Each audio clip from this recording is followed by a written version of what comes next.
Nyonso Yesu Kristo asalaka ezalaki po tozala na kimia.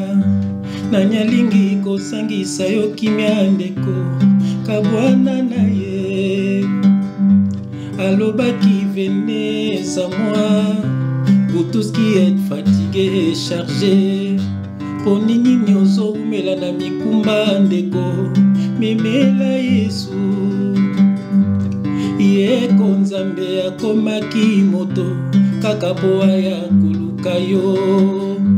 Ne résiste pas à l'appel de Dieu, sauve ton âme. Dieu a tant aimé le monde, il envoya son Fils unique, afin quiconque croit en lui ne périsse point. Mawa ndeko nangai pona nini ozobela na masumu. Ndeko nangai sauve ton âme. Liwa elakaka te oesi bakei toleki bango na eloko moko te ngonga na biso mpe ezali. Est-ce que tu es prêt? Alléluia. Yesu ayaki po ete yo bikisa molimo na yo ndeko nangai. Kolanda bana satana te.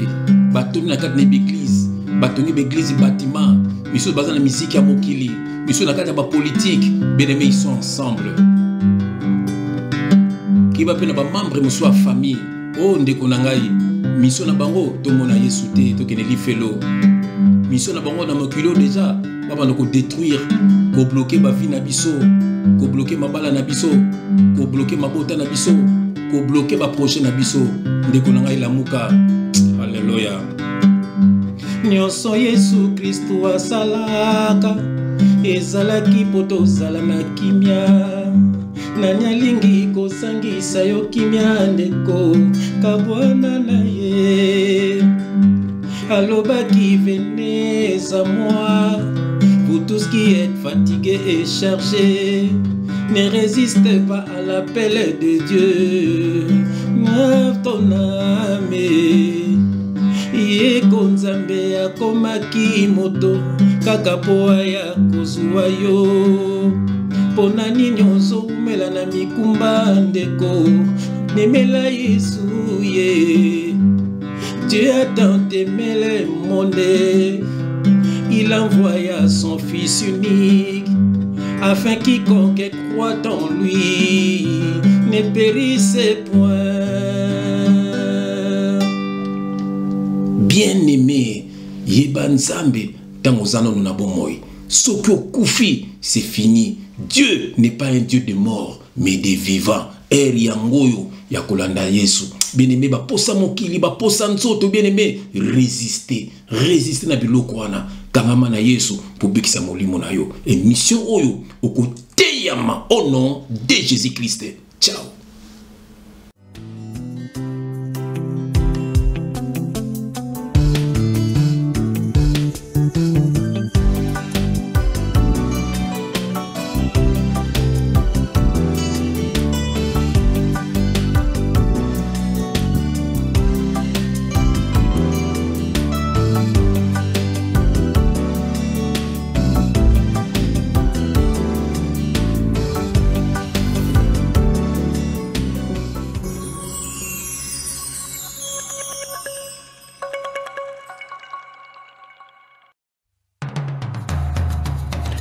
Vous êtes et voulez-vous investir à Kinshasa? Voulez-vous réjouir de vos business? L'opportunité à ne pas rater. Toronto City VIP à Maluku. Un des meilleurs endroits pour résider ou implanter votre business. À quelques minutes du fleuve Congo, le fleuve de nos ancêtres. Juste en face de la zone économique spéciale qui est le quartier commercial et industriel de Maluku. Waouh! Non loin du centre de ville Maluku, un quartier en pleine expansion, à quelques mètres du Macadam. Toronto City vous propose un terrain de 20 mètres sur 20 avec des bornes cadastrales. Sur un site accessible, urbanisé, avec espace de jeu, espace vert, magasin, centre médical, marché, etc.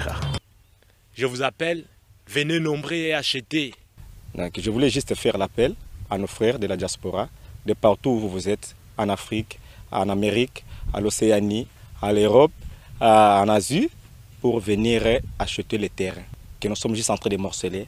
Vous allez bien voir qu'il y a des bornes, il y a même les travaux qui sont juste en train d'effectuer. Donc le terrain est bel et bien assuré. Il y a l'eau non loin de nous, vous allez voir, derrière moi c'est la régie des eaux. De l'autre côté c'est le société Vodacom. De Vodacom. Et devant moi c'est juste World Vision.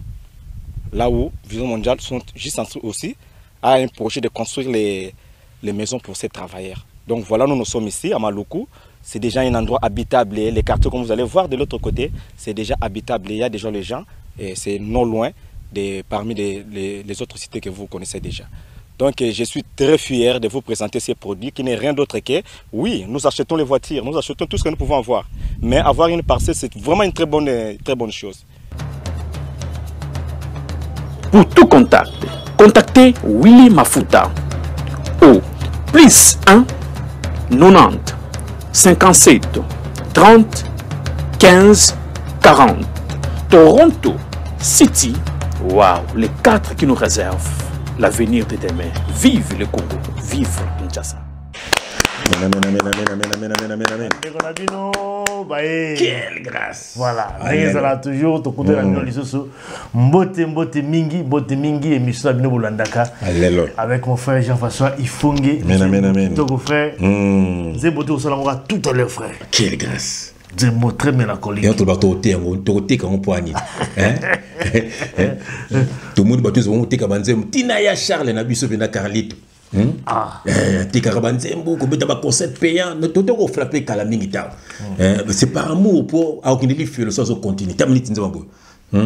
Nyonso Yesu Kristu asalaka ezalaki poto zala na kimia ndeko nani alingi kozangisa yo kimia limia ye kabwana na ye oye alobaki venez à moi vous tous qui êtes fatigués et chargés ponani nyozo umela na mikumba ndeko memela Yesu ye feyokana suka nzembo ye konzambe akomaki moto kakapo aya kozwa yo ne résiste pas à l'appel de Dieu.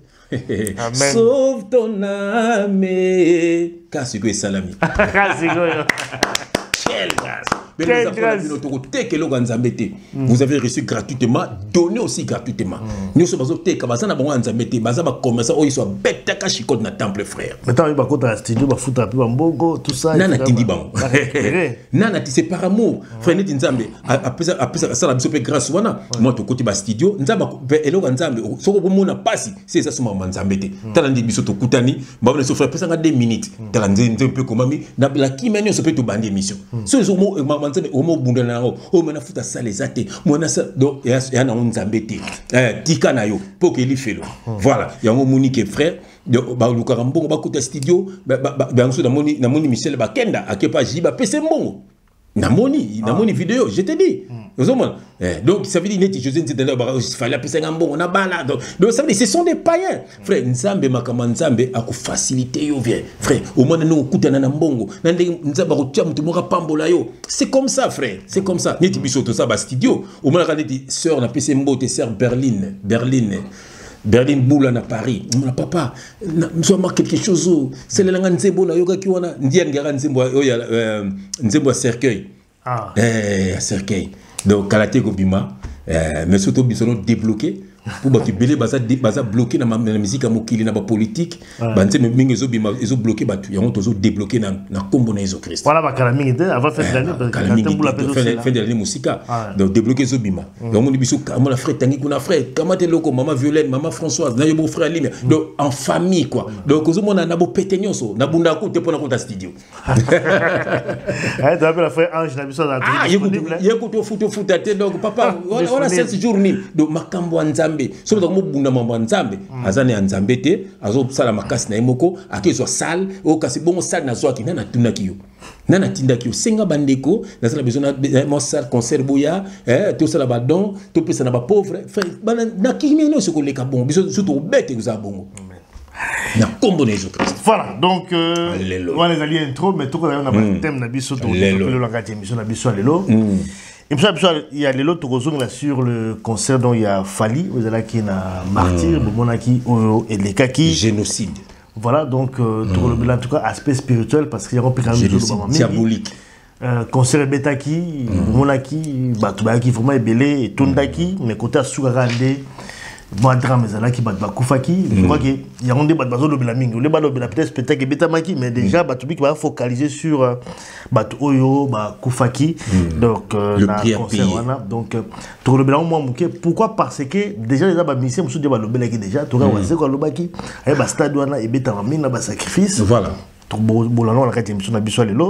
et puis également Denis les sociaux à l'obaki à l'obi charlatan il fallait comment musika talaboye ba monde donc to boka bilo ya déclaré que ba concert on attention na bateau beaucoup na bango alobaki ngwa alobaki ko linga moi si kuno la case était parce que attends sous démon monde gaza charlatan mais na concert à monenité na José Ntitape il pas monenité na concert mais na bato bakende pour ba pesa ka mbongo abala mwasi atini bato bakikufa José Ntitape ba Denis les son frère ils seront ba la juger sévèrement panzana na mo benga konde o mais ça bato ba pétrole un sorcier frère malo bomboka yo limbisa na frère na mabe pona ba nzambe yango débloquer zoya il y a un spectacle wana oyo tout le monde il regarde bien mais quand tu rendre ba dessiner tout le monde qui tout le monde na quatre émissions na biso lelo et là pour tout le c'est Denis les azali na France bon peut-être soit ça voyager mais avec na France je vois que bato balandi bablo to azali na France mais eloka suka ezali présence na kata boîte de nuit moko bato tout na ba vidéo tout le monde déjà ngo ba au moment ni bon moi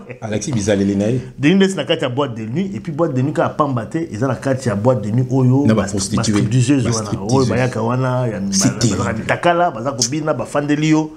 Alors que ils allaient exprès parce que quand même Mayebaki qui image vous circuler et l'Obama. Mais qu'est-ce qui s'est passé? Bon, c'est vrai que qu'on retrouve dans la boîte de nuit, ce n'est pas vraiment un problème parce que déjà non, c'est un problème. Un enfant de Dieu ne peut pas mettre ses pieds là-bas. Mais déjà la boîte de nuit na place oyo basia mitakala bazako bina. En plus. To me avec le belango awa quel est peut-être des messages on va faire passer. Abung Sarabat. Message n'a pas en Afrique. D'abord ça va ba nzambe o baza ba incrédule. Tozo kelango lelo parce que je crois que ba tine ki biso ngo pas to solo la solo belango donc voilà to kolobela na kati émission na biso lelo et puis émission lelo to kolobela décès donc il y a Verkis qui a mongana. L'artiste Verkis qui a mongana il faut to lobela lelo. On a pas ba camarade nangaye. Ah oui ba VV voilà VV. Donc bazay belé donc voilà VV donc décès avec qu'est-ce qui a mangala Baroli voilà Baroli toi nos ennemis et tant on vient zalaki awa donc nanda qui parle Christian Kamanga Lili qui a mangana c'est la famille aussi à Lili voilà donc Akoufi Verkis boyebi voilà azali un des musiciens où azalaki ta vision parce que à l'époque même temps on a qui nous temps on la musique dans la musicien avec déjà la idée à ça les locaux moya munene boyeba qui édition VV oui produiseur artiste et ben pas c'est pas les cas la édition VV ba wemba même ba Kofi ba Dani ba Saiko c'est-à-dire pour aider les autres il a fait ça ça instrument après ça instrument ba coupe belé ba Victor Eleson Sogezagi Victor Eleson c'était lui il a donné tout na voiture orchestre à tamboula nango yem ta sombarango c'est-à-dire que c'est quelqu'un à l'époque avec quand même peu en avance la star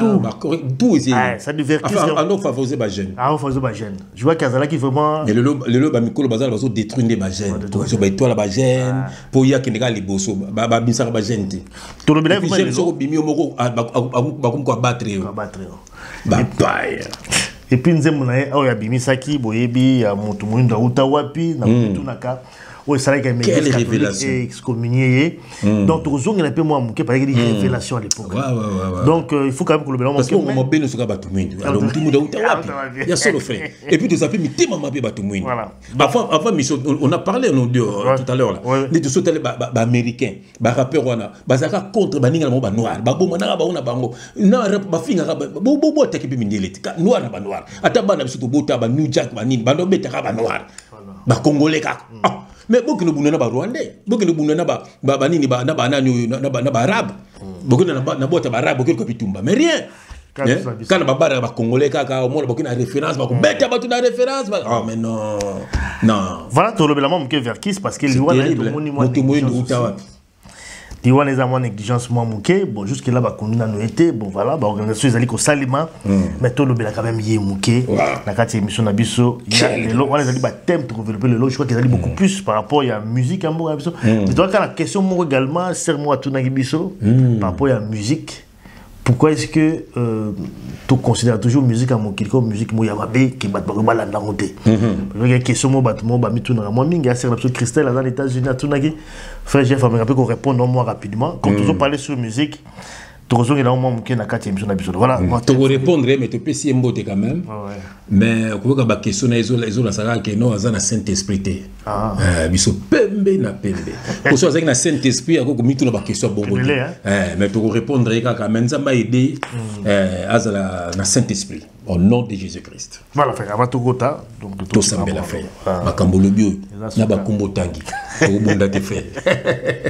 Bien aimé toujours titi da prière, bien aimé, to benga moko le mission, biso to sala effacer, ye alo bana place na biso pour te bana ba sala édifier au nom de Jésus-Christ. Éternel Dieu des armées, papa merci. Ndongo zo kuti sa biso ko na frère Alimia, papa, mbula boni papa, tozo lo bakaka. Mbula boni papa, tozo fungulaka ba no misu. Mbula boni papa, oh papa toza toujours vivant. Pour l'évangile, pour le ministère, il y a un faux serviteur de Dieu na poissa. Il y a pour la libérer. Bakabona na makambo ya mabe, pena bato ya mabe, pour te babik sa molimo na bango. Papa merci papa na mission oyo papa. Merci nous kutiango ngana frère na ngalimia na tike na maboko na bitumba na ye et comme bitumba na onzambe. Bitumba pa bato elanda biso et comme bitumba na onzambe. Bitumba na nzambe ezakaja bitumba na yo. Merci papa na ngai loboko na nguya nzambe et battre la biso papa et rendre biso invisible à toute attaque de l'ennemi. Papa, mission à l'Elon Zambe et toucher miti ma bande, on peut pas la délivrer. Que le Saint-Esprit parle pour l'édification de ton peuple. Au nom de Jésus-Christ, nous avons ainsi prié et nous disons Amen. Amen. Quelle grâce. Alléluia.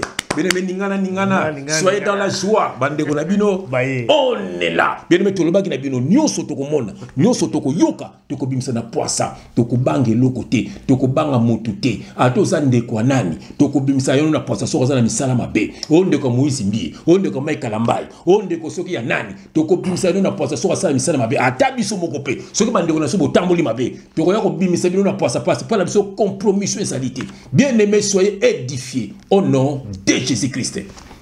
Amen. Quelle grâce. Voilà, tout ce compte dans la carte, il y a émission Nabiso rapidement, émission Nabiso, dossier de Bosso, ils concernant Fali dans le stade de Martyr.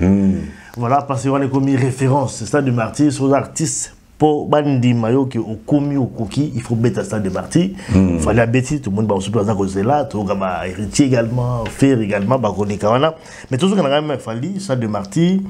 Alors, et logo oyo et sangisi biso de lo oyo pesa ko lobama na concert wana ils a dit baliwa batu donc tu as fait un concert il y a eu bousculade voilà la bousculade ande batu za kobima to ki ba musuba kofi ba musuba contacter hôpital la responsabilité to moni wana police ils a dit ko rejeter responsabilité dans l'organisation organisation pesa ko rejeter responsabilité dans police parce que ba foutre quand même police pour pas assurer sécurité donc il y a batu. Mais bon, police et lobby, voilà, organisation respectée qui va norme était, voilà, stade où on a la capacité d'envoyer beaucoup de sabatu, mais bah les gagis, et que non bah policiers, bah là qui on a, ils ont qui effectif, ils ont qui manqué pour assurer sécurité. Mais est-il qu'il y a eu des morts, voilà, donc voilà, ma preuve quand même les alliés, tout le monde ministre de l'Intérieur qui était même parti jusqu'à la morgue.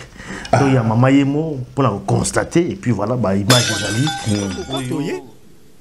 Toya koyeba, est-ce qu'il y a solo?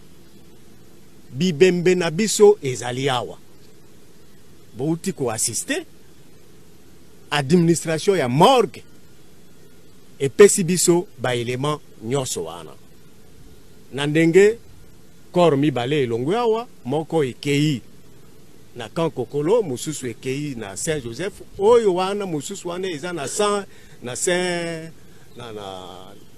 Saint-Joseph.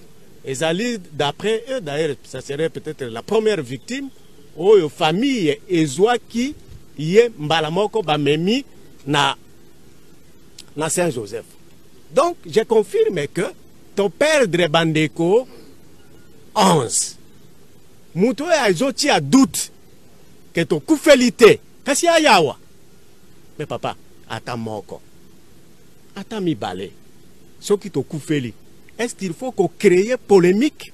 Biso to koufeli, bino bozo créer polémique atta congolais moko soka koufi. Vous pensez que Bisso Bamoussous, il faut tout le Oyo, vraiment, Bamon Bazali, c'est lui-même le ministre qui le déclare. Le ministre de l'Intérieur, il y a un déclaré, qu'il y a été mort, qu'il y a directeur, donc il y a mort, donc il y a Maman a confirmé qu'il y a eu des morts. Oyo Baoutaki, donc dans le stade, donc il y a des morts et des blessés. Voilà, des morts et des blessés. Alors, de morts, c'est vrai, la raison est allée bousculade au Bamoni. Mais d'un autre côté, on parle aussi. Voilà, musique, côté spirituel également, parce que nous avons un concert ou un émission, ils ont beaucoup plus de sacrifices, il y a un bête à monter, parce qu'il y a beaucoup de sacrifices. Au bête à faire stade normal, tu vas pas faire répéter. Quand dans ta famille, les gens doivent mourir dans ton entourage. Bon, la préférée n'a pas dans la quartier. Nous avons les sérieux, parce que les leaders d'opinion, je dois donner mon opinion. Pas plein de choses à l'envers ici. Il y a un noki. Si on a plan aux à côté, on a un bon boss et on a un thème. On a un bêta sur la stade, on a fait ça qui est normal. Pas de sur la famille, c'est normal. L'entourage, c'est normal. Tout ça, les pibissés n'a pas bien. C'est ça. Mais si vous allez sacrifier, on est qui va stade, on a. Et Denis aussi, il y a un babi dans le concert, on a ce qui est moi si on a été au Yébité, parce qu'il y a un démon, parce qu'il fallait comment musique, il y a des déclarations de Bango. Sont des gens qui ont été spirituels, ils sont baillés de Babylone. Le 29 côté, il était. Beaucoup d'années, il m'a stade. Moi, c'est ma mère, pas un monde à tempo, fallait à nous, fallait la spiritualité vers la musique. Ok. Ah, bon, il fallait cousin là. Moi, la bagaille. Mokilo ezara bongo etambola bongo. Muda makamone na moni penda banko batula biso ba udi ba ndombe ba nde yokaza kwa bien. Na ki bien na beti mononga mboka. Ba kotai ba di. Na bisa bino le 29 côté litoité. Beaucoup d'années limana. Sur ma déclaration sur déjà il y a Félix Oazé quoi. Toji a Denis Lesi. Il peut frère Jean Faso Fonge na misu ya mulimo. Alléluia. Ni no golo ba par rapport nango, il y a spectacle mais tout le sur les décès à Batou. Parce que il y a un moment où baby ça dans le spectacle même il a fallu pour pas battre. Le battre va ça la déclaration sur le conseil bétail. On parler plutôt sur les morts. Au global frère sur le plan spirituel. Vraiment, je suis attristé. On était tous attristés. On a mort parce que tout le monde qui n'a pas concert, on a été, mais tout le monde qui dénile sur la tina qui n'a pas joué, soit des abattus. Tout le monde est Blaise Massatana, moi c'est Blaise Massatana, Bato Kazafouati. Balobi que donc à sa mission a tependa que le prophète qui a arrêté la pluie au conseil de Fali Poupa tala bato nanzambe soit des anciens bato nanzambe et puis bien mais boté la ndeba komaka kazare ma wana frère au monde ils en a 3 bilo mo et la na simabo et ali 666 boté la be bon la peut ba komaka kazare ma après le mo qui na 1 2 3 6, il y a 666, il y a 6. Voilà. Et donc, c'est ça. Bazabana Satan, frère. Donc, au moment où on a autant à verser mon frère, pour répondre. Bien aimé, la Bible n'a bino. Bien aimé, Totanga, Nazali na 1 Jean chapitre. 1 Jean. Pardon, frère. Na le verset en na 1 Jean chapitre 5. On a verset 19. Bien aimé, je vais prendre mes lunettes, je vais essuyer mes lunettes. Pour me dire que message est qui ça y est. Ataba fali, ataba tunyoso. Pour me dire que l'ifio là, frère, j'ai fait un verset ma bé. Bien aimé, je mets mes lunettes. J'aime quand je mets mes lunettes. Quelle grâce. Alléluia. Frère, nous avons 1 Jean, chapitre 5, on a verset 19. Frère, et je lis au nom de Jésus-Christ, le seul, l'unique, le vrai Dieu, le leader des leaders. Alléluia. Frère, nous savons que nous sommes de Dieu. Et que le monde entier est sous la puissance du malin. Donc nous savons que nous sommes de Dieu et que le monde entier est sous la puissance du malin. Dans ma version, sous la puissance du diable. Donc, frère, Donc babilo ko zomona mingi na ba télé na ba Hero News zomona kaka ba mort kaka makila ça veut dire ba sacrifice humain zomona donc ça veut dire que concert wana ezali prix à payer donc on peut se plaindre yo on peut s'abiso bato ça dit que oui mais l'artiste c'était le prix à payer pour on peut se plaindre yemando ba ko renverser fait comment ko le bango et alors voilà ndeko ba makoma wana ce qui tutala un charlatan frère omoninga na ibina ngate soko na ko bikiso mangana ko sambelela yo eza yeso lo baki e ko ça esale melo c'est long kondima na yo frère ba ko sambelela yo so za na foi te lo esale mate faut za na foi yo so baki so za na foi te ya mukie o ko déplacer ba montagne mais so mutana nzamba zola boya tous les vendredis boko mona feu ba prophète nini miracle te aza nzambe te azo croire na magie na ye et puis na ndenga ba magie bien aimé ba kolongolo pe malade mais ba zui nini. C'est ça. Comme on a prophète à l'Okutana, balongolo sida, balongolo ceux qui tension, balongolo ceux qui maladie nini, balongolo ceux qui nini, balongolo AVC. Mais ce que bango bazwini na bo moina yo. C'est la question que je nous pose.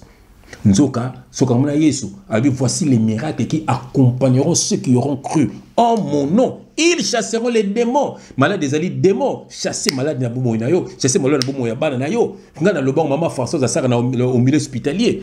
Corona e bête qui maman Françoise asaka na te. To bi le hôpital ma lo basulté. To tiki na chambre ne yemoko. Abina papa, yo te akabiso, sambela kaka. Na simbi bana to sambeli ni mama. Frère na tonga bima. Tel est le lot. Donc ça veut dire que nous croyons à la parole de Dieu. Donc batouana mon babilo kwana ba pasteur wana ben bokena pas batouana te baza ya Satan au moins chaque mardi ceux qui délivrance mercredi ceux qui ayambarabat vendredi donc baza na ba programme ce n'est pas le Saint-Esprit qui travaille c'est l'homme qui travaille c'est le diable et au moins net ba concert wana fait ça ba sacrifice humain au moins que konde soit des assemblées ndeni ko batu bakufi. Mais quand tu es pété, tu as une image. Non, na moni kuna même dénilé ça lobby en opé. Et attends na stade abina outil déjà par Kondi. Na outil par Kondi to sambeli. Ya nga mona ikiti ko na stade. Loba kiamo. Et ça na YouTube voilà. Et puis le même Kondi sambela ki pe wenge. Voilà. Donc zo mona ke batu bazana ba nzambe te frère. Là où le nom de Dieu n'est pas glorifié, nzamba za la kate frère. Mais comment comprendre que bon un serviteur de Dieu assemble là pour qu'il y ait un spectacle, il y a musique, il y a Mokili et bête et reçu. Comment on peut comprendre ça, frère? Mais il est du diable. Nzamba ça la wanate. Place gloire à Nzamba zate frère Nzamba ça la kate. Nzamba donc c'est que même chose en ndako zo mona que pour soi na ka ba guerre c'est que Nzamba zate faut que tia Nzamba na kata bomo ela bino. Et autre terre rabatu, il faut yona mosno bo sambela avant ko lala. C'est très important avant ko lala ata une minute ka bo sambeli bo remercier Nzamba ndenga batele bino journée mobimba botiki pongina bino na maboko na ye. Et si li boki ko lala. Frère c'est très important.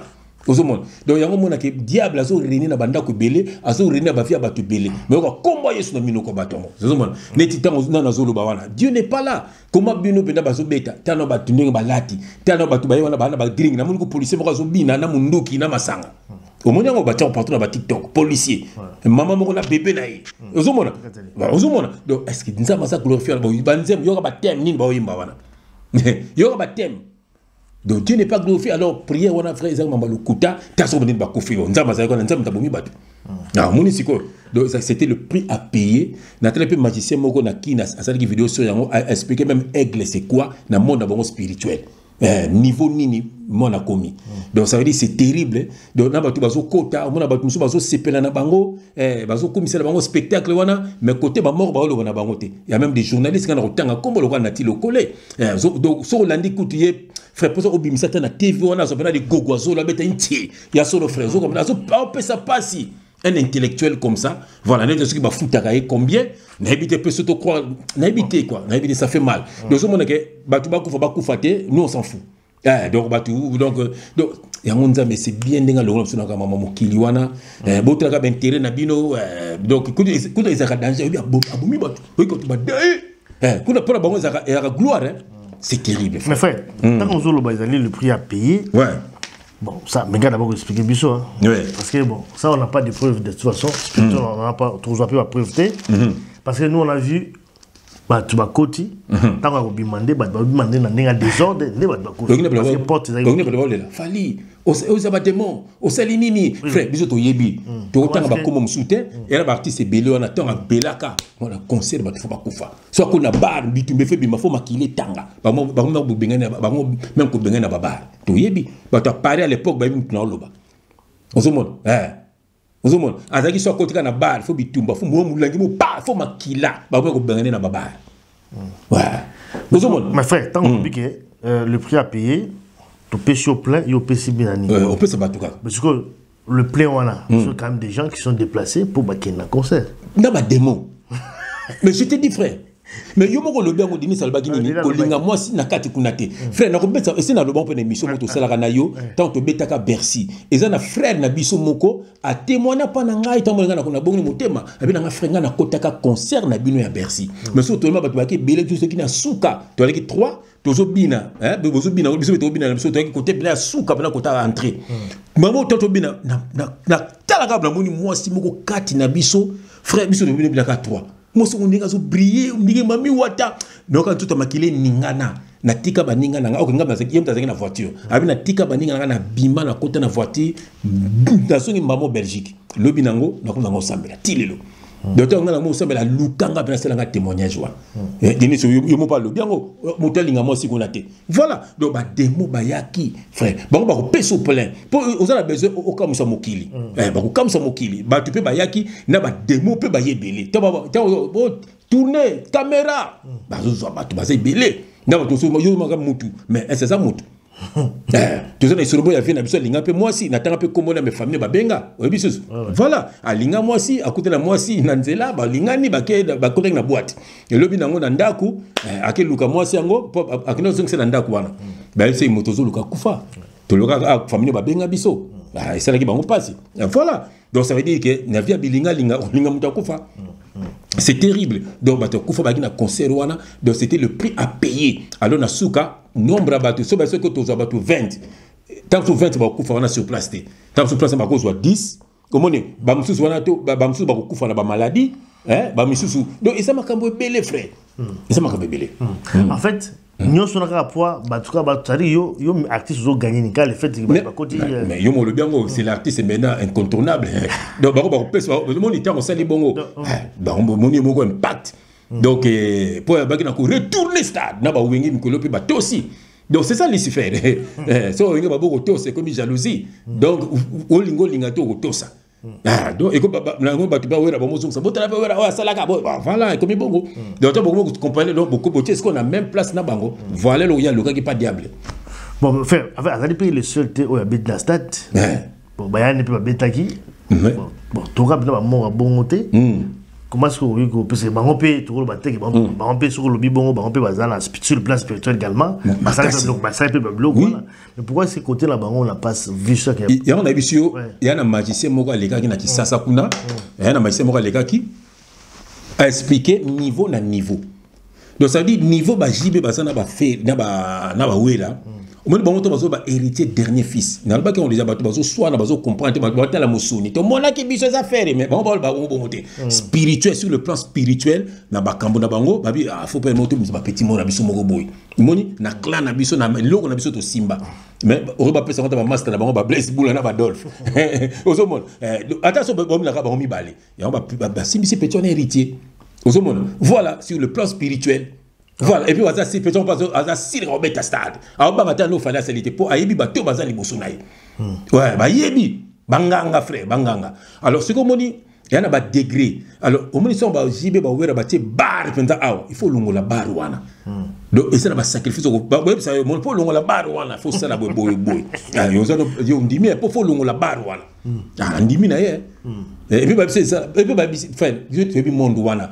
Bah so ça calme bah so de l'autre côté et puis maramo ko leka nango bah ko limu so na minamité mabatu bah ko limu sango ba dessin on va dire o mona o mono sele lo mo ba kala ti mona limu nango ba ta maka mususu ba ko longo lango ya on attend verser mon papa limbisanga ya yoga l'autre ko tanga frère deux na 1 Pierre frère yoga l'autre tanga na 1 Pierre 1 Pierre chapitre 5 dans lequel on a verset 8 yoga le frère yoga verset oyo ba le ba ke bato ba na païen ba na mokili ba na problème yoga j'ai le nom de Jésus-Christ n'attends un peu verset mingi soyez sobre veillez, donc là vigilant. Votre adversaire, le diable, rôde comme un lion rougissant. C'est notre adversaire, hein, comment on a bisoté. Donc, ceux qui nous disent à ce n'est pas que naïe, à ça, mon ninga noté. Donc, il faut les cas. Voilà. Yoka, votre adversaire, le diable, rôde comme un lion rougissant, cherchant qui il dévorera. Yoka, verset 9. Résistez-lui avec une foi ferme. Il y en a c'est par la foi. Et ça te dit, c'est la foi. Yoka. Résistez avec une foi ferme. Yoka suite, hein, sachant que les mêmes souffrances sont imposées à vos frères dans le monde. Donc, bateau bana mokili, bateau bakangana ba musicien, bateau bakangana ba politicien, bateau bakangana ba bateau wana tout bateau na solo ka frère, ba faux pasteur, ba kolekisa ba mon frère. Muso ko kufa pena physiquement, muso kufi spirituellement, ba zolo ko mona bo moina yo. Au moins rien ne marche. Frère, tout ça ba ninge belé, frère na ba grand frère, na ba grande sœur, na ba camarade, o ba landaka ba papa wemba frère, que nous luka ba on ba Paris, que nous luka ba on ba Londres, que nous luka ba on ba Suisse, ba ko ba gare zéro. Mona ba maman bimba abale pété à boti kaka zomona avant le risque la congolaise a kufa à cela que mission pas no litambo aka ko senga pardon ba ne belé ya boma ba zemelo alongola zomona et ça na ba monde musique wana kaka zomona po ba ya ce qui pile petite samari ya mère malo zomona mission la congolaise la mutumbo bo yo longola kono ba zemi dans le sala tout pona yo na ko futelo bandako tu bien à l'époque depuis que Kofi alors soutenir la reine Aminata. Boîte on a Hollywood dixième qui doit soutenir encore côté qu'on a papa on soutenir référence donc on a donc mais comme ni bando les kawana c'est comme biso tondo kota ko mela kuna frère donc c'est terrible maman ça qui n'a pas c'est le comment ko sambela comme il témoigner ezaka jour maman ça qui sur la tira noir ko na mbongo no ya loyauté ko aussi là tout est bien de Robert le loyo sanga si comment ne ko sambela na pesi mbote et sikazali quelle grâce nous sommes donc alléluia on sanga sinanga sans faute c'est ma tante avec na soka lati noir avec na mbongo na loyer fait au commentaire ngala kila sina kana mbongo loyer kuna na bi tu aussi là je t'ai dit la bima penado qui est le côté sommes à quoi à l'époque zaki na muninga mo pe kuna vikitolo soka satangi kombo no kuna fait nde bilinge bi na matoi bando ko bébé okomina mutambongo donc c'est terrible frère nous sommes toujours ces cas parce que c'est qui ça voilà donc c'est terrible moi bablo kwana frère le diable c'est le prix à payer c'est le prix à payer ozomona tona ba tebele ba kufana ba Bruxelles to ka ba sang un tel mtale ki saki pour na boîte un tel mtale to yebi ba bloko wana il est na Bruxelles ka to ka ba makambo belé ozomona donc papa mo ta manze mo bo libako ezoka mutu nyonso ke ba lobi ko zo musa bana kini lobi na kufi quelque temps après ozomona donc ça veut dire que makambo za belé ozomona to apela batimo za batumi balanda ba papa ba mission wana mais to tanga ba kombo na ngo za te bango moko njunde ba yo lubango ozomona frère musique wana eza musique ya kisi ozomona mon frère to tanga babini sachant que vos frères qui sont dans le monde bana kata ba souffrance po baza na Saint-Esprit te bana Yesu te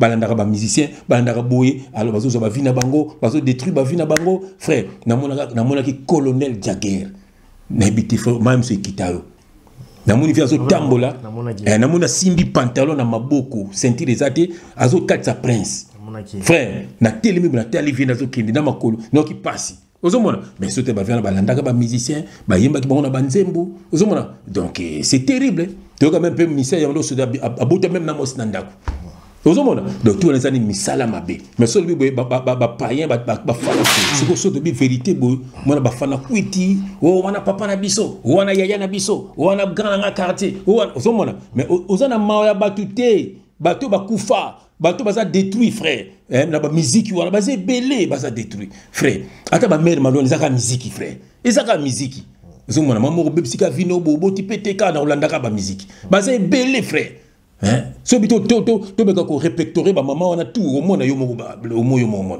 miso ba botaka miso ba kufa miso na ba garçon ba bebisa ba vina bango frère na o ba zolanda ba musique ba landa ba combien ba proche ba wera ba jibi ba kufa to ba lotanga ba kombo combien de ba proche ozomona ba mon naturel pesa ali frère mais wana frère wana musique to mona ko to moko auto asalaki vidéo puis Roger Ibuna omoni aziyemo ka lobi makamanga na sala mais na beli na mona ta mutu mote ozomona tina ndenga komwe ko songa ndambu yemo bi grâce ba prière ba komwe osambelela mais bateau ya soutenir ta moko ta kitala poanini fala daye bah oui frère ngaso na boki le maladie le frère na ko yota loté pour otikala na mémoire soko ya mona bango ba diamba ba whisky otikala na mémoire ya ko yati autina de lo bateau mais yo ndo fo yati yo mutu nangati fali menga na beli bela yo tiko mona na te ba suspecté yo yo fali maison hôpital j'ai failli rater ah bien faire c'est ça frère ata ma famille ba mais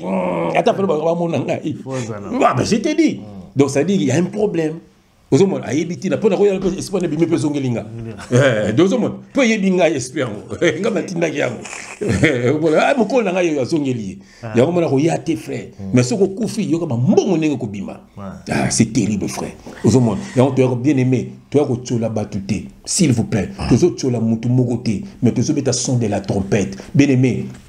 Racheter les temps car les jours sont mauvais. Somme assassiné pacte n'est pas Satan. Il faut appeler ça makila. Souci nabiso. Bobik c'est mili mon abino. Bobik c'est mili mon abino. Biso don dima nabiso. Surtout ngayo o makofi o ba mbeli o minduki na ndimi na ngai. Ba yene nabiso na foi ba kufaka bon pour la vérité pembe na pembe frère. Même yemo le grand peu de Jésus-Christ ça la guinine. Vous mona pembe le kaki belé. Même devant nani, devant Pilate pembe ka ezobima.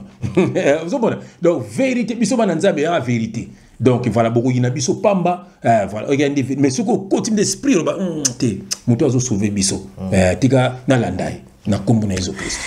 Voilà peut-être pour lancer sa dossier au Liboso mais bon frère c'est vrai que bah succès on est aux Lobana tout le monde au Kenya au lobby voilà ça dit bah échange ou non PC bah voilà plein mais après les conséquences aussi les allez frère quelles sont peut-être les conséquences il y a Babylone Rognos Oyo parce que les conséquences quand même diable a pas ça à droite mais gauche quand même en retiré la conséquence des années mais frère Batouana na ko sauter balala kate na zo vérité Batouana baza bandeko na biso en fait autre la bangote baza bandeko na biso pour ngai mo frère na yo yebina ngana kota na makambo wana et puis na linga kiango tambo so ngo boma 40% ya ba dai là so frère frère on les a ratés ah obi ke bateau ba obi atala vidéo moko boy leki na kamo na tanga komba obi ka leki na kamo Bruxelles la finga finga na ba télé na tala boy na ka mawa po bango ba obi ke on les finga wana dani zo finga la jef wapi fa biso na ki prêt au moins biso ki prêt zo mona finga la ndima ki 48 ba oleka mais nzambe na lo ba yote au côté na ndako mela ba whisky sala ba pesa ba pentacle ba bougie rouge na kota nango nga na kota pendako bo déplacer bana oh nga na signaki pour la faut pas sentir na faut pas sentir mais nzamba lo yoza ngai bien aimé so pena sala rango bonga bona po kumisa ngai bo koti la rape ngai nzona bo bona ngape batu ba bana nga basi ekitokito bo mona ba zo mela nzamba fena ba no bimana na bango. C'est terrible. Et puis, ben, c'est un jour, il faut faire 3 jours. Je n'ai pas 3 jours. Là, tu as maman Françoise. On va expliquer après. Pourquoi? Parce que la sirène est jalouse. Donc, ceux qui la sirène est jalouse. Maman Françoise, à partir de Solonaye, ben, ba bomaye. Ah, ok. Et on va misser belé, on a passé à l'étranger. Passé à l'étranger. Pour nous, on a sirène dans Zalaka. Sirène dans Zalaka. On l'a tapé là-bas en tant que faut monter la bimagiti. Au côté là. La bête venado libaya liputa. Na kitambala. Yo na ba mutu na liboma au côté de liboma côté ke bon. Liboma ne côté ke na bilamba basi, soit de bilamba moko ba soda, liboma côté acte ka na bilamba wana. Vous rappelez le resté ça télé. Le bon bon na ngambe boy na bagadi mbidi, bilamba bana basi. Ah frère JF, nzambe merci. Mais tu as quand même un cause trop. Mais je te dis, il y a mon frère, Bolumbisanga, fait un coup bête à monter pour na Yesu. Niveau la linga Yesu frère. Surtout bato balanga ulobana ba téléphone bazo cannabis wana. Tu coûte na pela boté ka mutu neza munene na kiti se longo pena na longi frère. Pour niveau Yesu le côté frère même na zato na salle sport na on lui dit bino mon bilonga ba faux pasteur kaka. On va monsieur ça non c'est tu ne peux pas faire ça. Il y a solo frère. On va petuna ba maika la maika muizi biozo. Donc on mona ba tout wana donc c'est terrible. Il y a solo zoko sabana nzambe utamana nzambe pasa lukota ngapenda frère nazaki mtako kufa frère tala mnakela tambla maman Françoise ceux qui les bombe so nga wana nana zaka bongo bomona chef na bagadi midela bilamba bana basi JF comment boye on a la libre banda bami bino libanga ah frère JF il y a solo frère mais c'est autre conséquence pas aussi ça mais conséquence nango zanini yo mo yobi mais souka na bango za mabe dende bazar na frère bazar ba sacrifice belé bazar bien té tala bango na ba nini so azuka mo montre moko boye azuma kari moko boye parce que azana kimia tes frères aluka kimia okumona yulu bazar taka na bon mais je te dis bana bazana pété bana pété okumona bon na ba réseaux sociaux so ka voiture faut beau sentir asombi ka montre faut beau sentir asombi sapat oh mais ndenge nini yoza boy parce que azana kimia tes frères aluka azana défoulé et puis ce monde ba jamais bango moko talaka bango mona bazana batu belé et puis balinga batu ba sankara o sekisa ye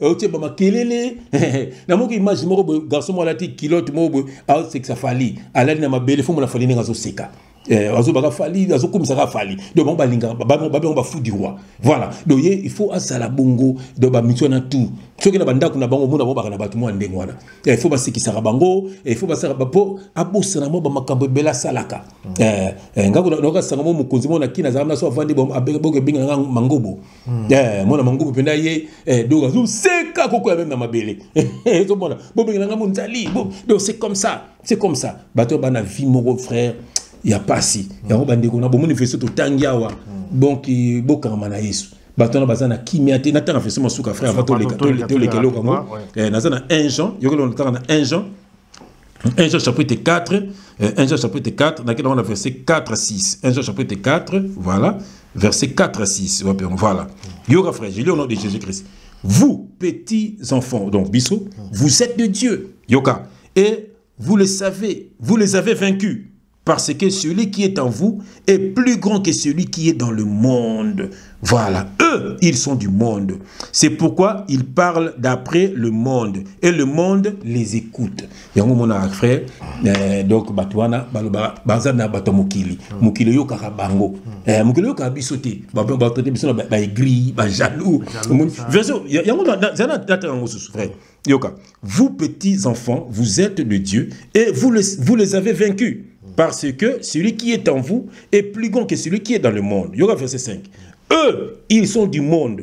C'est pourquoi ils parlent d'après le monde. Et le monde les écoute. Donc ça dit, monde des okabango, allez boya, baké, pour baza na kata muluinga mokili. Mokili, bayoka mokili, pour bayoka bisote, pour bisote na mokili, te bisote bâtiment spirituel. Tant aux oloba, bajalumena souka, bako simba litama. Mona simba litama, ceux qui na yebaka, le mingi, bako moko lela, na ba France, na ba Londres, na ba Suisse, na ba Belgique, même. Vous sentez, na otanga kombo te pe ça passe, serment yebana. Frère, comment qu'on l'a na ba foyer, y a sans abri. C'est le monsieur na ten comme même le mot qui n'a méchant. Na ko tanga ngoto yebi. Ozomona. Yemba na banzembo, grande dame.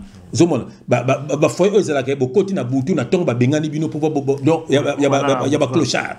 Mais c'est wana comme la lekuna tongo pe la moki abimi. Ozomona siko. Bon quoi nini? Donc ayoka kate. Ozomona. Lo yenge Miziki, Bayembaye, Griffe, c'est terrible. Voilà, donc Sougeza a toujours à Mabé. Voilà, donc c'est un peu ça. Mais tant que moi, rapidement, on a un deuxième dossier parce que Bango.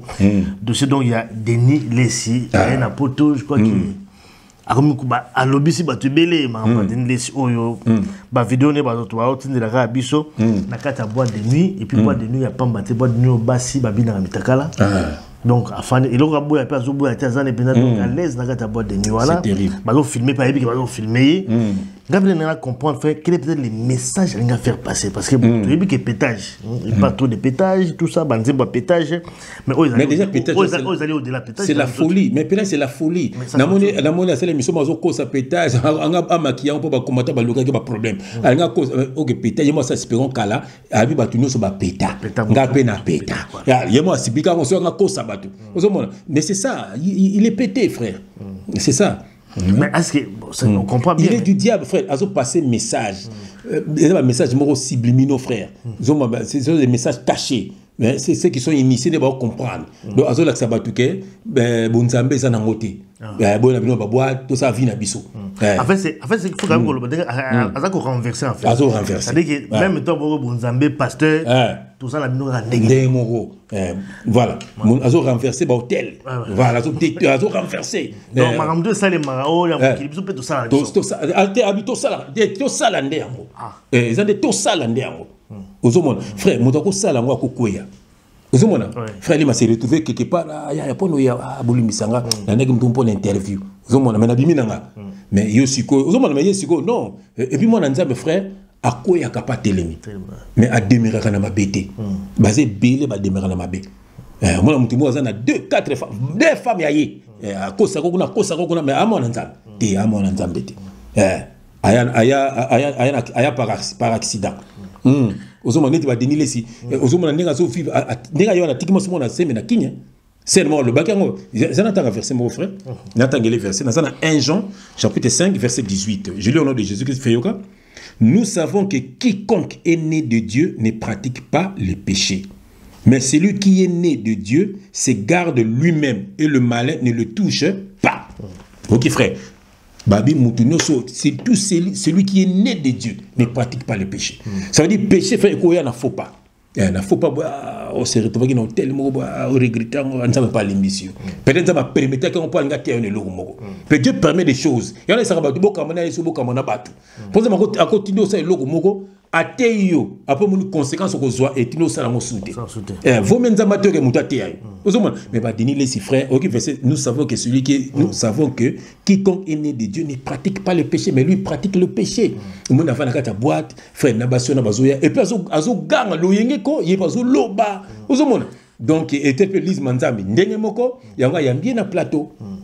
Mais frère est-ce que dès baso baza ko loba, babi dini les ba moto azala inango ozaki kutondisa ba plaît ba ndiko comme ici la blonde ici là alikiso abebi sa musala ba ndinga mususu ça c'est vrai aussi ngapisi na lobango ça dit que biloko ça là c'est pour détruire complètement tout zanga ka biso tout zanga là ko beta dame na ba master o beta que non nazo pola na ngai o pandi lo ka ba neti nazaki na mina moko yesiko soko beaucoup de temps sous fête tout ça quelque part amoni olingi mosmo ya kano frère il faut bebisaka Fabe bisakaka sota ya timika fiango na tolo so fabe bisakaka sota ya bengi na fiango comme abengi na mosu dengi lo giyete pourquoi ka fia yo etabo yo ya to zanga bisetu donc et ça c'est comme makamba denile si baso ça la frère c'est un peu ça parce que je vois que c'est ça veut dire que c'est un faux serviteur de Dieu ça veut dire que abimi na poisa et puis biloko simbaki et tunise pe mutu tazo ba pétage il a pété vraiment réellement et ça le frère et puis so téléphone na ba cet homme doit être malade na tsengi banana tindi bino beaucoup makana YouTube a vidéo na ya kala wana ndo sala bo simba TV fazaki munene botala mais jusqu'au hôtel ya lelo au moins il est malade azana maladie mo quelque mais au vrai sens du terme alors c'est-à-dire que azaki quelque chose de dérangé en zone la santé naïe ça on peut pas parler de maladie en toi on peut pas parler de non on peut pas dire ça donc ça dit il y a peut déranger faut pas comme si on maladie mo bobi que maladie mi mangana liwa mo mutu no pe bébé donc ngata no mo na ye na mo na pona tali ba photo na kala tozomona na tele ba vidéo na kala na to fait ça inda tongo na butu neti nga fait chose na zaiko na choko na tiki na ngane choko comme on prend ngalo profiter na yo sikoyo tozomona mais yeso ozomona ke na santé na makambo belé donc on sentit que ce n'est plus la même personne na koloba donc azana ba regret moko boye na santé na ye parce que kondi makasi akondi penza donc yango siko munike to biso tout osanga kaka nzoka fallait que eronde aluka penda Yesu frère mais je te dis aluka penda Yesu s'effacer ceux qui sont malades frère nzama ko longola maladie frère yo yebinga frère Jeff ben na pino témoignage ngana bima na mwasi azana sida frère lina yebi monde entier ba yebi na ko tant peu kombo na était pas yeba na pe ozomona na Belgique ngana bima na ye na vane ko ndako mo seri moko ozomona batu tout babi frère oniati et puis na konda kana komaka mokebo et puis nazarana maman Françoise kaka mais na bimaso maman Françoise te biso na mokito sara ina na maman Françoise bito zara chambre morote ya tu nanga po na koseka te na studio na tina kose maman fona kende kini to na ke kini nde na kini na ke bela to na beli na beleki malaria ba ke na l'hôpital nde basanga ba examen nyonso ba singa ozani loko mote moni na kozonga na zonga ndako mbamora maman Françoise to boti quelle grâce. Au moins, maman Françoise, Talangaï Boué, et puis que maman Françoise, bien aimée, maman Françoise, c'est une bénédiction. Maman Bozoga, maman Françoise. Maman Françoise, c'est papa. Il y a tout ça, une année, penza, on a place, on a place, pourquoi pas, il y a que, aux la santé bien, tout que l'hôpital, se poser la maladie, à l'étude, tout ça, précaution. Ah, na yamba ina lela. Donc santé à réconforter on bala moko. Moni. Donc c'est ça frère. Moni. Mais frère na componate ndenge ngai na zo maladie wana te. Bon, ils ont appelé votre sauté. Ben c'est ça. Aux hommes. Type na koloko bota la maman Françoise na poti souper na kini susu. Aux hommes. Donc il est le frère. Aux hommes. Donc ça dit Dieu a ébaki que lelo et tout ça musala. Alléluia. Quelle grâce. À mon avis petit odaïti na besoin na. Na besoin na. Aux hommes. Donc bilo tourner ça ba témoignage ndeko na ngai ba malade belé comme ça aux la nanga aux malade comme ça par erreur. Le seul mutako longolango bien aimé le médecin par excellence lui-même Jésus-Christ. Au monde abi c'est par le sang que nous sommes guéris, c'est par son sang bien aimé. Karamana Yesu, Karamana Batamokil, Bamona distraction, Babungi Sayo, Nakombo na Jésus-Christ. Amini lesi, frère mon faisait tout tangi, donc Azane Anzambete, voilà, Sikoyo a comme na souka, donc il y a ça la makamona yewana. Pendant aussi ça, quelque chose à dire par rapport à l'entourage naïe. Est-ce que vous pensez que pas proche naïe? Parce que quelque part il faut quand même vous avez une famille, amis, des gens qui sont proches. Ok, bah yebi qui bilo azo ça les a penza mabe. Voilà. Est-ce que vous pensez que quelque part a aidé parce que a encouragé plus ce monde ba vidéo azo ça là tout dans la banque ba toujours mes 5 ans. Non, ce sont des païens. Comment on peut comprendre ça? Même ta païen quand même. Mais on a dit ça yo, Denis les sinenga ça. C'est la boîte de nuit, na place ba tu bazo na mtakala comme ça. Voilà. Mais place on a la mon homme de Dieu moroté, attends même homme de Dieu. Attends homme de Dieu tes frères. Attends ndeko na moko. Tali que non ah. Viens nga oyo. Mais frère nga nazo déjà ndeko ne mo atanga kombo wana et puis ndeko na zo en aéroport aza soki na Belgique awa frère nga nazana toza na plainte ya serre moko abimana yi c'est na zo ba makambo sala ngo ndimate za pasteur ozoma ndeko na wana na besoin ko na utanga pe komela ki na nulle part ozoma donc bango to bazana ba païens ce sont des païens na kala be grande sœur na kini frère faut manda zo senga mbongo baza ba tonzambe te il paraît azaki nzamba solo wa kufa wana nde bango to balanda ki nde loyenge na ye. C'est ça. Parce que ngaba ndeko nango so makamande ngwana ah boniko na ogangela yo. Mais ayepe poto ke soyez, ozomona PCP bilamba, ozomona pour ça la makamna yi. Vous allez mina nzambete bino nyonso. Et puis ti makambo ça ata ndeko ne mota lekalo ba non. Bolimbisa ye. Ozomona na biso to za choqué. Mais ozo sala ngote. En tout cas majorité vous sala nzambe. Donc vous sala bino nzambete. Ozomona. Et puis beaucoup sur aéroport. Donc vous sala bino na ye. C'est terrible, frère. Parce que l'image où il y a boîte de nuit, il y a un format. Voilà. C'est vraiment le top, je trouve que c'est. Il n'est pas de Dieu, frère. C'est un sorcier. Déjà, non, Makamba, Misia Mokili, Kolobanga, Nasa Warrior, Nasa Boye, Ndekonaye Moko, à côté le matin à l'Oba. À cette vidéo. Ah, bah, toujours condamné en haut, Bolimbisaï. Frère, mais Moutaro Sala, on te peut pas savoir, on te nenge Moko, Batama Kiona. Aïe, on a monté Moko, on a Paris, Cocobar. Faux serviteur parce que quand va ser na biso na Paris kuna na Luingi azana basi kuna bazana ba Charoufa dans les seigneurs bazana ba mère Marou dans les seigneurs bazana ba Amazon dans les seigneurs donc Amazon mama ndako Charoufa makangu si mère Malou mara staff ba mama o ba ka kusudi ministère o ba kungula ba mbonga loyer ba mama ba mère Malou dans les seigneurs omoni donc c'est terrible frère ba kokuba rwana donc faux serviteur de Dieu.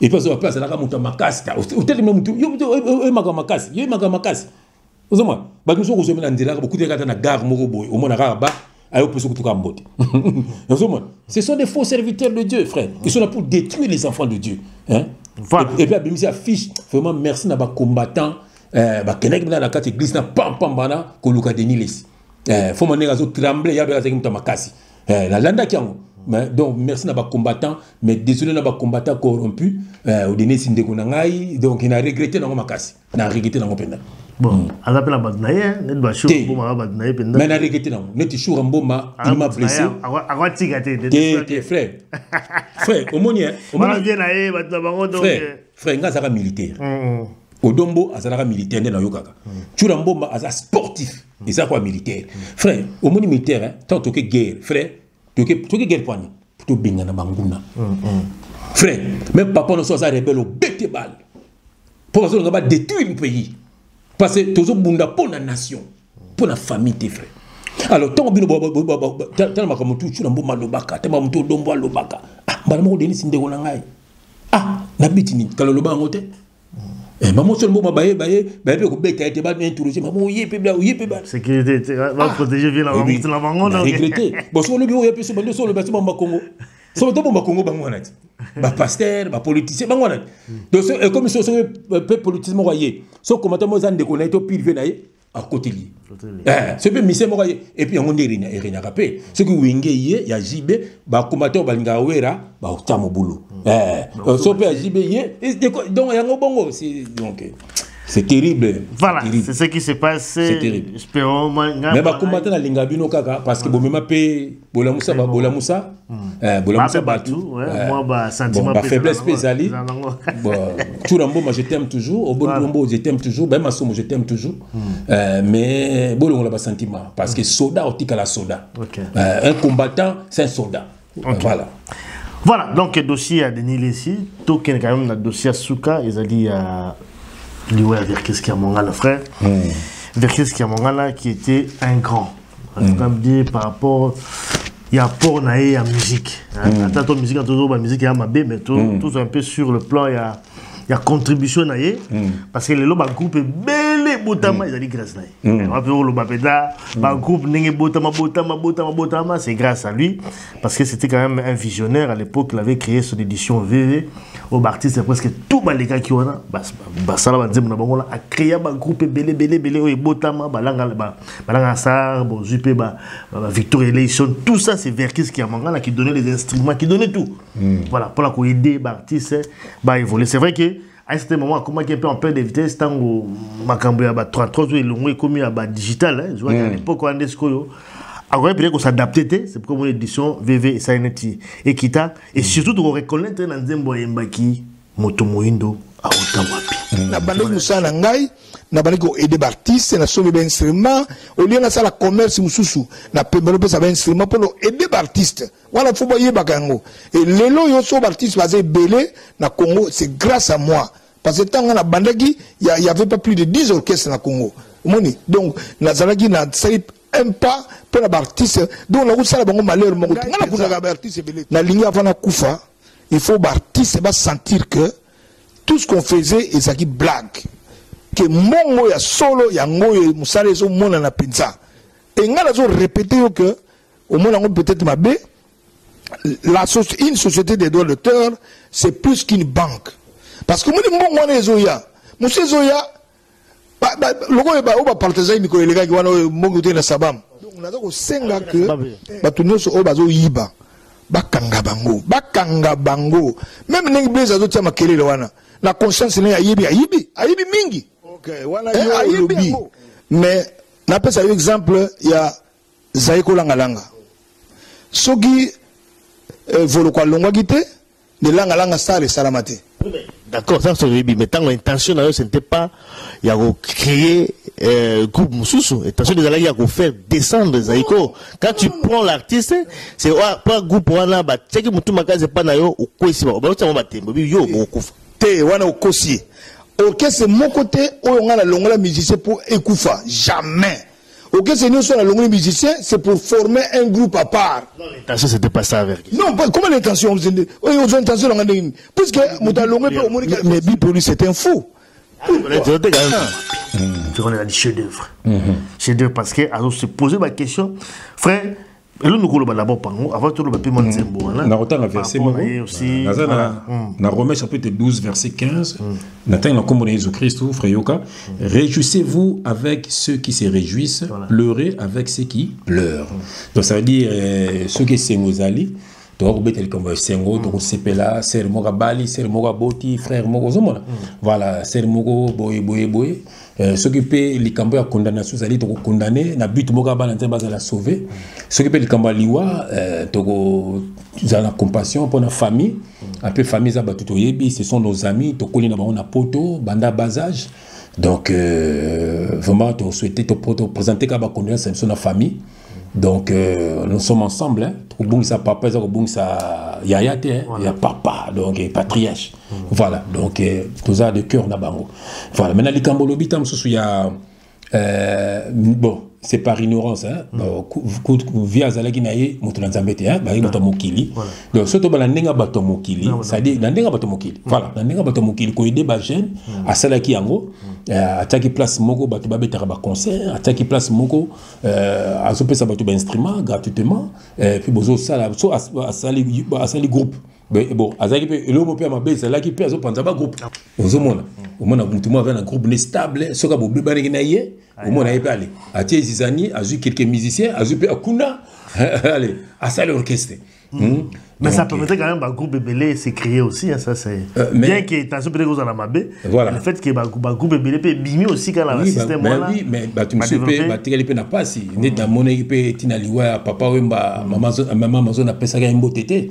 Va blesser puis ma casse tika qui na cœur. Ti papa papa comment qui s'il est en Europe, on y donc OK c'est Koufaki et puis et le sauva qui peut visa 80.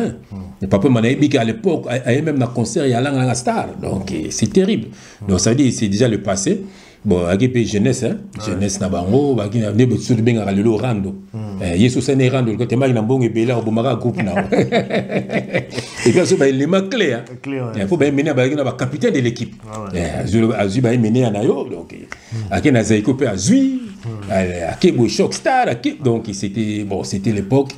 Bon, que voilà. Donc on betena mso ya makambanza, ça ma na mokili. Donc, ils ont bien passé là qui peut, il y a bien passé là. Voilà.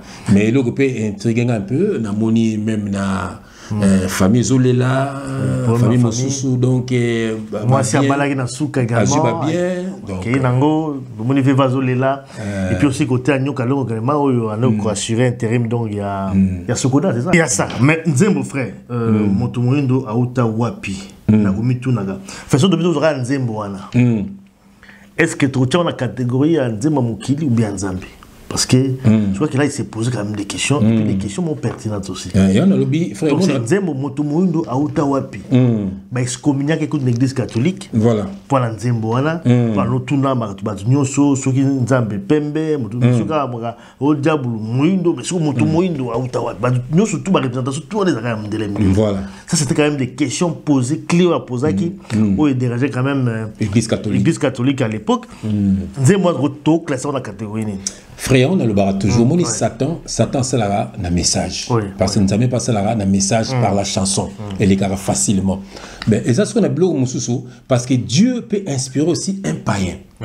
Dieu peut inspirer aussi un païen pour azoba païen pour azoba na yo basana kata mokili.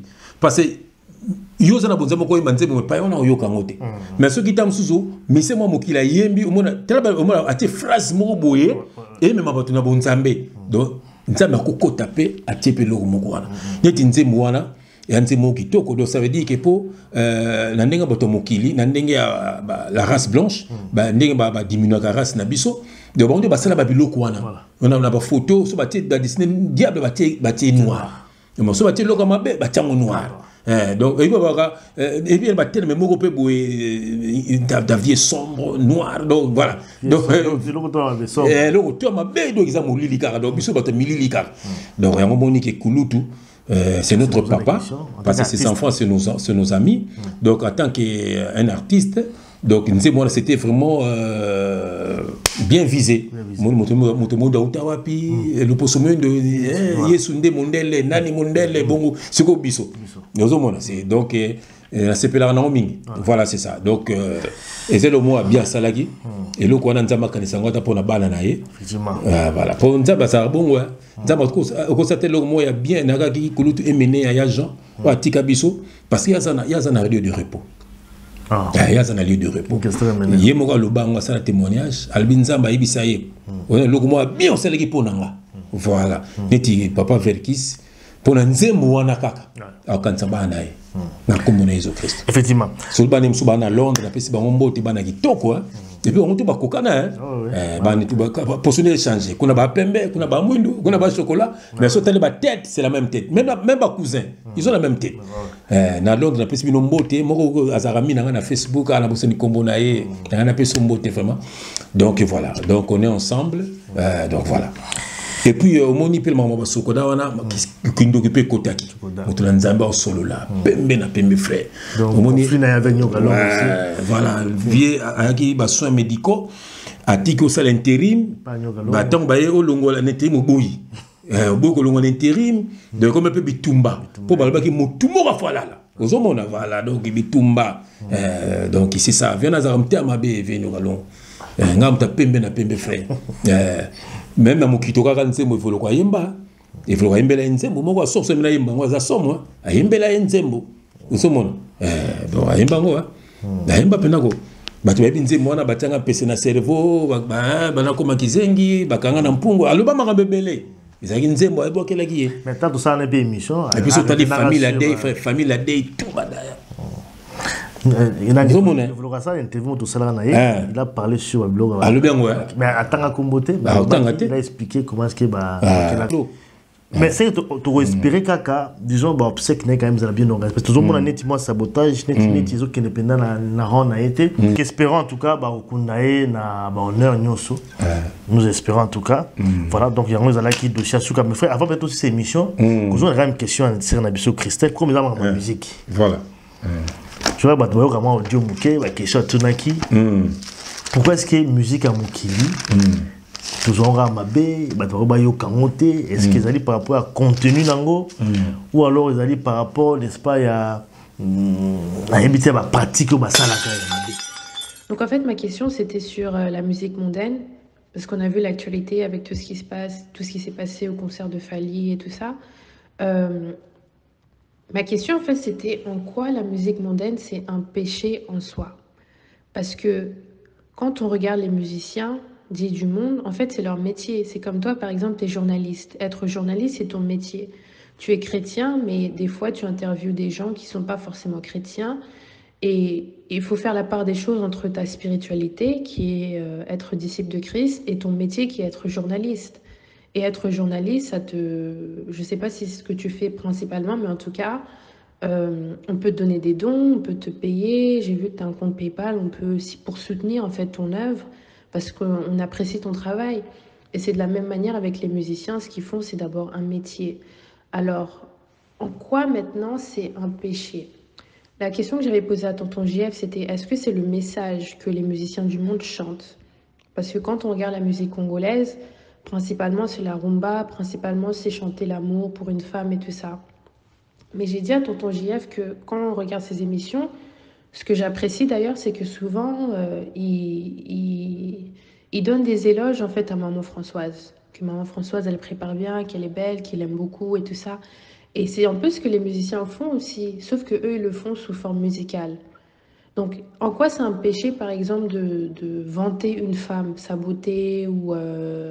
Par exemple, je me permets, toi, par exemple, tu es marié. Si, par exemple, tu dédies une chanson à ta femme, une chanson que tu aimes bien, où on vante sa femme, et tu dis, bah, cette chanson, elle me fait penser à toi. Je ne vois pas en quoi c'est un péché, sachant que dans la Bible, il y a un livre qui s'appelle Cantique des Cantiques. Et Cantique des Cantiques, c'est un livre de chansons où le roi Salomon, il fait des éloges à la Sunamite. Et des fois même, je trouve que des fois même, c'est un peu à caractère sexuel, mais c'est quand même dans la Bible. On voyait aussi David qui allait jouer de la harpe pour le roi, pour l'apaiser. Donc ça veut dire que la musique a aussi un côté qui apaise. Donc, moi, ma question, c'était les musiques mondaines. Si c'est le message, le problème, il y a des musiciens qui ne chantent pas forcément que les femmes. Quand on regarde les anciens musiciens congolais, après moi j'ai 25 ans, j'ai grandi à Paris. Maintenant je vais aux États-Unis, mais je ne suis jamais allée au Congo encore, mais... Je connais un peu les gens comme Luambo, les Madilou et tout ça. Quand ils chantaient, en fait, ils chantaient juste la vie. Ils ne chantaient pas forcément les femmes. Donc, le problème, c'est le message ou le problème, c'est le fait qu'ils font des fétiches. Comme Tonton JF, il était dans le milieu. On lui avait demandé de sacrifier 48 personnes, si je me trompe. Mais il y a aussi des musiciens qui ne font pas des sacrifices. Et il y a aussi des pasteurs, par exemple, qui font des mêmes sacrifices que les musiciens. Pourtant... on ne peut pas savoir que ce pasteur-là, il est dans des sciences occultes. Donc, en quoi écouter une musique mondaine? Et quand je parle de musique mondaine, je parle par exemple des Beyoncé, des Jay-Z, tout ça. En quoi c'est un péché si le message dans la musique ne va pas en encontre de la parole de Dieu? Voilà, donc, question à Sir Nabiso. Pourquoi est-ce que la musique à Mokili te considère toujours comme Yamabé? tout boire yango est-ce que ezali par rapport à contenu ou par rapport à message? Moi rapidement peut-être moi pour répondre sur la mission. Na tenga verset mon frère, na na Marc, hein, Marc chapitre 8 verset 18. Je le n'entends je le au nom de Jésus-Christ frère Yoka. Avez-vous le cœur endurci? Omoni. Avez-vous le cœur endurci Yoka? Ayant des yeux, ne voyez-vous pas? Ayant des oreilles, n'entendez-vous pas? Et n'avez-vous point de mémoire? Vous mon frère. Donc batu bazana misu mais bazo monate. Bana matoi bazo yokate. Donc bazana motema moko endurci. Omoni musique wana frère, musique ils ont détruire jeunesse. Ils ont détruit makambo belé. Satan avant na musique. Satan likolo rôle nezalaki ya louange. Aïe na on a mokili frère apesi yango ba païen.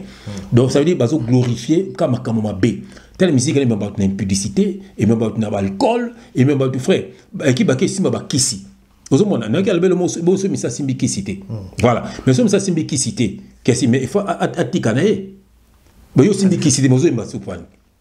Il faut nécessairement il faut qu'il s'appelle. Mais dans le bateau na bateau frère ka kisi bo tenga na mise mo boyebi azwa mbongo na musique azana kombo makasi na musique ana kisité. Na senga ka kombo. Ti le kombo me répéter. Attends, on a une question, attends pour une fois. Là, comment t'as li, mais comment t'as frère Gir? Non. Bon, en fait, de toute façon. Azate, frère. On ne peut pas prouver. Même Bisso, frère, yo yebi. Nga en Belgique, comme un mot frère, JF, il faut numéro 1. Là, tu as tout à Paris. Musicien, spé, danse, chambre, ramoutou. Nga Kofi, aya kozwanga yemo, ko. Avant kozwanga yemo, on a un nzembo. Voilà. Donc, ça dit que tout est là qui. Mais tout comme on a na tant de longue na quartier dans la disque mutumuna tala lobi mais disque ça bolumbu et puis disque ngo et yo kanate et ça qui bolumbu ngana mukina sala combien na sala démolition na sala le roi ngando force d'attaque bon toi on va des forces de frappe ngasa qui force d'attaque après na sala ya suka na sala qui oya suka na sala qui nini na bosoni titre nango Omoni, titre de ça qui n'a pas de mutema. Voilà. Donc ça veut dire que mais yo kanate. Mais banze bo makasi, mutu sanga mbegeza, tele moyo tenga na mona tenga ngozate, tele mona mutakala. Mutu mo senga frère. Et puis mutu to utsengi na carte là te. Asenga yaya. Yo mutu utipenda koto. Ngana tele ndenge ni voilà. Donc ça banze mais bima nango banze mais ça danger bima mais ils ont travaillé. Ngana tuna rabato atabo comme ça na commentaire. Mise bino boyebi a simba kisité azwa mbongo na musique a vanda tonga bandaku kombo pe vanda. Ils en ont été. Ça on a compris mais peut-être pour la tout sur sa question à Serna Bisso on doit la musique parce que tout le monde plus musique avec la pratique aussi à Mabé ils ont misale belé. Oui. Il y a ça journalisme également mais ce sont là la pratique à Mabé bah c'est pas kisi et tout l'andra bango football na football et bah qui s'y pèse là mais tout l'andra football bah métier presque tout mais pourquoi il y a musicien en fait c'est n'habité sur sa païenne mais de quel journaliste ça zoloba nazo comprendre de quel journaliste il parle en fait bah pratique on a Mabé ça les matchs il y a pour moi question des qui est-ce que ça allait pour la pratique ou tout simplement les contenus messages à Mabé zo mais déjà musicien sur Simbi Kisi bah l'exarabat pour na succès là-bas il y a eu la métier monsieur peut bah l'exarabat n'est métier ni partout. Sur la journaliste, on peut aller dans le football, par exemple, dans tout. Bah oui. Est-ce que... Pourquoi quand on musique? Pourquoi est-ce qu'on peut toujours empêcher... Parce que musique, c'est un message. Vous savez, le oyo, même si vous avez une jeune fille, frère, une jeune fille, elle a télé na baron. Et ça, c'est musique. Lady Gaga, voilà. Vous savez, c'est un message. Donc, Satan, à la musique, a repassé le message bien. Un journaliste, soit Simbi Kisi. Bon, on peut savoir nani. C'est là non, tout non. Voilà. Alexine Batou, mais quand ça journaliste mené, à zo passer tant ça sur la télévision, tant ça va information, après information. La promotion également, c'est mais qui se passe de la promotion. C'est ça. Mais ça bon man, Batou Hollanda de tout bon nani. Il y a Alabama information beaucoup, après information beaucoup. Il y a ceux qui n'étaient pas garder poste voilà. Déjà il y a nzambe. Ngana Hollanda information beaucoup. Pour au manga tu pas après information beaucoup. Il y a total erreur tout le monde en Ukraine. Alors je ne sais pas si on a besoin de poser place ou ana. Il y a besoin de poser des places ou ana. Mais bah, c'est pas bon bateau pour na pouvoir, pour na succès. Tant que vous êtes là, vous communiquez ba onda mabé. Et là tu tapes le frère même ba congolais, tous les congolais ça sapeur. Congolais le quoi frère Limé Bonanga ba ramingiti. mais sur tel penga na mo pe miso mo sare ya mokili le pantalon na ki tiawa na mona ibilo na yo ozomona to ça la pena yo donc ça veut dire que non ba mission on a fait musique on a et détruire et belé ozomona ba tenue vestimentaire façon de parler donc makambe belé journalisme non mutu mo tangi asa makamna ye voilà au PDG na système aboma ki mutu pas en place na la société wana so ngato na ki na msala aboma na sens ni il pas en place wana ozomona on a considéré que c'est wana to tangi verset awa to binim bozana misme ozomona te bana mate bozo yokate ate mo tout à l'heure ba nga yana ba dessin animé mi so talent zoma mndaki diabolique ba film ba Harry Potter wana sorcellerie mais là beaucoup landangote so na Saint Esprit et ba question so ko tuna te si tu as le Saint Esprit ko yedi biloko na ko telangote alors ba mim so mindela za na bango azan chrétien mais au moins jamais à quoi interdit par exemple au Canada Céline Dion botel bola talade mais c'est ça elle a des amis païens en France également aussi azan ba ami mo za ba païen ozomona za ba ami za ba déniler c'est pas chrétien en fait mais non ba déniler si azan chrétien a Jésus voilà donc il faut changer entourage naé voilà niti nga fait ça na yo na vandika yo ka yimena ndoka ba kofi na ata yo mo ka mo ngai et puis no bono to yo kana biso attends on a le Saint-Esprit ou pas concernant repose à sœur wana donc ça dit que c'est là na Saint-Esprit ozomona donc nous avons pexé sur musique wana musique a mokili ezamabe et même na débauche moni et maintenant débauche et puis ezabelo ka mokili ezabelo ka mokili to landangote na ko tazana tengele fese mon frère pardon aussi ça na tengele fese mon na Jacques yo no tanga na Jacques awa voilà vers Jacques voilà, Jacques chapitre 4 verset 4 verset batuming ba bien on a lingango mingi Jacques chapitre 4 voilà verset 4 voilà ezako na mutu nanga voilà yo le tokotanga frère voilà na otanga la pona yo sœur nanga je lis au nom de Jésus-Christ adultère que vous êtes tant ba adultère ezata adultère ka mo bakangote eza adultère na ndenga molimo ça dit ozana Yesu ozapena Satan ozana bonzambe ozapena mokili neti albi ke entourage ne ba ka ba Céline Dion donc asa adultère na ndenga molimo baninga ba adultère parce que quand tu es avec Jésus fenga na ko ka kofi par hasard nazo leka ezobeta na ke na saloba katanga suki ezobeta ozomona ezape péché te po ngate na zana ndako na ba na tiango ngaso na tiango tazo bien frère tala nzembo yo alobi boy to yoka poto bento de nosango mais ngamoko binda na vandi binda na yo donc donc on le point c'est ça frère ils ont édifié dans mon ngate ozomona yo que l'autre temps frère adultère que vous êtes vous en nzambe vous appelez na mokidi vous en ba kamalo ba za ba païen mais au kamana ba nzambe ça on faut tout na ba question boy. Ne savez-vous pas que l'amour du monde est inimitié contre Dieu? Yoka frère, celui donc qui veut être ami du monde se rend ennemi de Dieu. Yoka ngo, donc ce vous ami à mokili, donc mi commission moko na ennemi ensemble. Voilà, musique on est babé on be musique ya mokili. Zoma aba c'est bon ya makama mokili. Et ba musicien mi baza ba homosexuel. Bon yo vandi so ka banzemu na ye, banzemu na minga fo bi mekena na ténèbres. Donc, voilà, donc il faut travailler CD, on va les 15, ou les 15 sous comme les 30, parce qu'il faut la bouilla, va travailler, on joue comme na mona conseil moi ya journal idée na 666 et ça na YouTube. Et puis ami na propre journal idée, allez ko donner c'est sous garçon soit kufa. Papa mando dénoncer azo de kanabati vazo dénoncer mamba ya duni l'idée et on pas homosexuel nande bando na bala mona muke alba abisa makambe belé alimo kamba mona alika sous de la TV depuis de so ya kufa so babomai so pas kota prison ozomon donc ça veut dire c'est ça ba musique on a sœur na ngeza mabe ngala na monde on a ba 48 personnes voilà mais pas nzambe comment on landanga na boma mutute quelle grâce ozomon na boma batute moni pas mais na mukilo nete so ando landanga ozomon il fallait na boma 48 personnes ozomon frère c'est terrible frère ba mise tout tu vas nga ba mise tout basa lelo na kina frère na mokili to va ne blam comme sous ba mise mon temps kombote avec biso mbote atuna binabi na tuna la tuna mta pesi biso mbote oh ne yo ga o ba jouer you bilo boy ba joueur habité joueur te intel oh yona ngabi wana yo ga muyaya o le ki na tout voilà ozomon fa yo mota ndingala sala ka binaka ozomon mais ezanini eza il faut ningisa soko ningisité moyenté ozomon batloka ba babia grand chanteur mon mettant atiki ka ke yemoka kokite na ninga kufi mais abriaki au briller place moto ezali kende place moto tala ba misena tout o ba longa na ba orchestre wana akufa Voilà, parce qu'il faut nga belsenga loko longo na photo to bimiso na biloko okota kikuna après biso to peso ya yo. Donc ça dit tant okota orchestre wana okota na kata nzungu.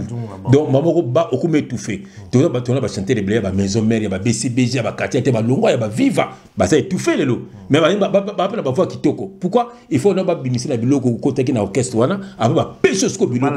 Ba la veyo nde ba obo mona lelo ba briller ba sali bango. Voilà, donc c'est ça. On a pas na ça nga yango, mais nzambe da boyaki. Et bien na boyaki te na lingaki, na lobanga la muto vérité. Mais nzambe a boyaki. Voilà. Voilà, on a la réponse à sur la mission Christelle. Voilà. Donc on a aussi cette émission na biso vraiment tous na matango mingi mais comme na suka ba mbote mingi mbote pa ya Pichu Pacho de Norvège ba mbote délé. Et puis, comme Bolandi, quand même, l'introduction, émission Toronto City VIP, aux gens, on a besoin de Toronto, on a Kinshasa, et bien, espace à Malamou, pas à Vienne, Willy, papa Willy, mais au Benguié, en tout cas, place à bien à Maloukou, na commune à Maloukou, Pemé na Maï, et puis Pemé également, il y a centre, il y a quartier commercial, et puis industrie, donc il y a Maloukou, au Benguié, qui est contact, au Tongi Moïlo, on a une grosse activité dans Maloukou, bon contacter en tout cas, papa Willy, na Canada. Vous êtes et voulez-vous investir à Kinshasa? Voulez-vous réjouir de vos business? L'opportunité à ne pas rater. Toronto City VIP à Maloukou. Un des meilleurs endroits pour résider ou implanter votre business. À quelques minutes du fleuve Congo, le fleuve de nos ancêtres. Juste en face de la zone économique si spéciale qui est le quartier commercial et industriel de Maloukou. Waouh! Non loin du centre de ville Maloukou, un quartier en pleine expansion, à quelques mètres du Macadam. Toronto City vous propose un terrain de 20 mètres sur 20 avec des bornes cadastrales. Sur un site accessible, urbanisé, avec espace de jeu, espace vert, magasin, centre médical, marché, etc. Je vous appelle. Venez nombrer et acheter. Donc, je voulais juste faire l'appel à nos frères de la diaspora, de partout où vous êtes, en Afrique, en Amérique, à l'Océanie, à l'Europe, en Asie, pour venir acheter les terrains que nous sommes juste en train de morceler. Vous allez bien voir qu'il y a des bornes, il y a même les travaux qui sont juste en train d'effectuer. Donc, le terrain est bel et bien assuré. Il y a l'eau non loin de nous. Vous allez voir, derrière moi, c'est la régie des eaux. De l'autre côté, c'est le société Vodacom. De Vodacom, et devant moi c'est juste World Vision, là où Vision Mondiale sont juste en train aussi à un projet de construire les maisons pour ces travailleurs. Donc voilà, nous sommes ici à Maloukou, c'est déjà un endroit habitable, les quartiers comme vous allez voir de l'autre côté c'est déjà habitable, il y a déjà les gens et c'est non loin parmi les autres cités que vous connaissez déjà. Donc je suis très fier de vous présenter ces produits qui n'est rien d'autre que, oui, nous achetons les voitures, nous achetons tout ce que nous pouvons avoir. Mais avoir une parcelle, c'est vraiment une très bonne chose. Pour tout contact, contactez Willy Mafuta au +1 90 57 30 15 40.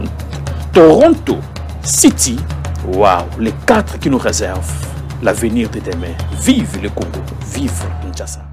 Amen, amen, amen. Comme notre frère. Tu peux dire que nous avons rabiso mbote boza ebele, beaucoup nous Holanda rabiso, et ça juste pour nous édifier bino, racheter les temps car les jours sont mauvais. Au bas kofi déjà tu les bon de l'autre côté, moto na tourner pas à quoi faire. Dans liwa, et ça pour notre nyoso, et puis mukulopé tout passera. Alors lingo kufana yeso po bisa molimo na yo. Nzamba pambola bino so o boza li ba ku ya Holanda biso bande ko na bino au nom de Jésus-Christ. Voilà. Ciao, ciao. Ciao. À très bientôt. Bye. Quelle grâce. Ciao.